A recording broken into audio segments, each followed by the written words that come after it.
To determine if you have a narrow or regular P&H arm, insert a penny into the hook part of the wiper arm. If it fits, you have a regular P&H arm. If it's too large, you have a narrow P&H arm. Here's how to install a Rain-X Silicone Endura wiper blade on a regular P&H arm. First, remove the pre-installed adapter from the wiper blade. Grab the end, rotate up, and pull away. Locate the packaged adapter labeled B. Align the B adapter so that the arrow on top is pointing in the same direction as the arrow on the base. Insert the front of the B adapter into the slot in the base. The adapter should catch. Press firmly until it locks into place with a click.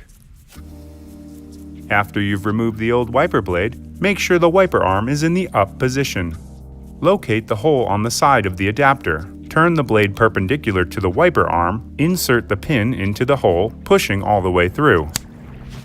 Rotate the blade down until it locks into place with a click. Tug on the blade to make sure it's properly fastened, remove the yellow plastic squeegee cover, and lower the arm gently onto the windshield. Installation is complete. You're now ready to outsmart the elements with Rain-X Silicone Endura.